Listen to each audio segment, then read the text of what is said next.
Un point vraiment déterminant quand on fait de l'initiation à la recherche, c'est la question de l'échantillonnage. L'échantillonnage, c'est un paramètre qui va être vraiment déterminant sur la portée des résultats, c'est-à-dire les savoirs que j'ai produits, où est-ce qu'ils vont pouvoir s'appliquer, dans quel contexte ils vont être valides en fait. Alors, l'idée générale, c'est que on a, nous, on a une population de kinés, par exemple, où on a 100 000 kinés. Ben, c'est impossible d'interroger tous les 100 000 kinés. En tout cas, c'est possible, mais c'est extrêmement coûteux en énergie et c'est pas à la portée de tout le monde. Euh, donc, il y a différents types d'échantillonnage. Échantillonner, c'est prendre une partie de cette population et de lui poser des questions et d'essayer de produire des savoirs à partir de cette population. Le premier type d'échantillonnage, c'est l'échantillonnage aléatoire. L'idée, c'est à partir de la liste complète des personnes, enfin de la population, donc la liste par exemple des 100 000 kinés, eh bien, on va tirer au hasard, tirer au sort en fait un groupe de 1000 kinés par exemple. Et on va compter sur justement le hasard pour faire en sorte que ça soit représentatif de la population. C'est-à-dire qu'il y a autant de chances, enfin voilà, s'il y a 50% d'urbains, 50% de ruraux, eh ben, dans l'échantillon, j'espère retrouver autant de ruraux que d'urbains. Voilà, et pareil pour toutes les caractéristiques hommes, femmes, kiné hospitalier versus kiné libéraux. Voilà, le hasard va faire qu'on va tirer un échantillon représentatif. C'est uniquement quand la méthode d'échantillonnage est représentative que du coup on va pouvoir dire tiens, nos résultats sont plutôt fidèles à ce que pense, fait voilà, la population. Donc ça, c'est un échantillonnage représentatif. Il y a une amélioration de cet échantillonnage qui s'appelle l'échantillonnage aléatoire stratifié, que je connais pas très bien, je connais juste le principe.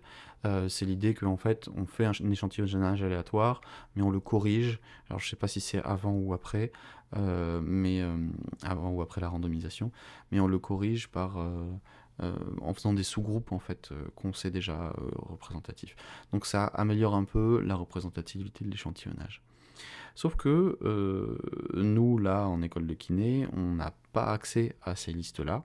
euh, et on va plutôt fonctionner autrement. On va plutôt fonctionner avec les populations qui sont disponibles. C'est-à-dire qu'on va mettre un message sur les réseaux sociaux, envoyer enfin voilà, demander des recommandations. Enfin bref, on va aller dans des cabinets de kiné ou des services ou j'en sais rien. On va récolter les données comme ça vient, entre guillemets. Et ça a un nom, ça s'appelle l'échantillonnage de convenance. L'échantillonnage de convenance, cette définition, c'est qu'on choisit les sujets par le fait qu'ils sont accessibles, ils sont disponibles. Quand vous envoyez un message sur les réseaux sociaux, bah, c'est que les gens qui sont sur les réseaux sociaux, les gens qui ont du temps, les gens qui sont intéressés par le sujet, qui vont répondre à votre questionnaire, par exemple.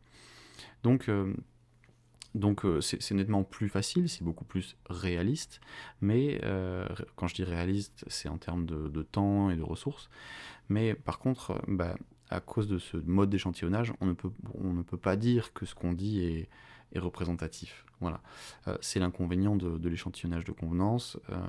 Et comme c'est quand même l'échantillonnage que la plupart des étudiants feront dès qu'ils ont besoin de diffuser un questionnaire voilà, ou de faire du recrutement, de sujets, eh bien, voilà, il faut que vous ayez conscience de ça. Le plus important, en fait, c'est pas forcément de connaître les méthodes d'échantillonnage en détail sur comment on les fait, mais situer un peu les différentes méthodes. Donc, on en a dit trois, l'échantillonnage aléatoire stratifié et l'échantillonnage de convenance. Je peux vous en donner une quatrième, mais après je crois que je vous aurais dit tout ce que je sais sur le sujet. C'est l'échantillonnage boule de neige. Donc l'idée c'est de recruter un groupe de personnes d'abord, et ensuite leur demander à ces personnes des recommandations. Donc par exemple, bah tiens, est-ce que tu connais des kinés qui sont experts ou expertes dans tel domaine? Et après, on les contacte, et ces personnes qu'on a contactées, on leur redemande à nouveau des recommandations. Est-ce que tu connais des kinés ou kinés qui sont expertes dans ce domaine? C'est intéressant parce que notamment ça permet d'accéder à des populations qui sont difficiles d'accès au départ. Je sais qu'en sociologie, ça s'est fait dans des milieux voilà, le milieu carcéral ou criminel, des choses comme ça. Enfin, déjà, c'est pas des gens qu'on trouve facilement, en fait. Et nous, si on recherche en kiné des experts sur un domaine très très précis, bah, il y a peu de chances que moi, en tant que chercheur ou chercheuse, je les connaisse. Par contre, il y a des chances que eux se connaissent entre elles et eux. Donc en fait, en leur demandant des recommandations, ça permet d'augmenter la taille de mon échantillon. Alors par contre, il n'est toujours pas représentatif, hein, ça, voilà, on ne pourra pas prétendre à la représentativité, mais c'est une technique qui est intéressante.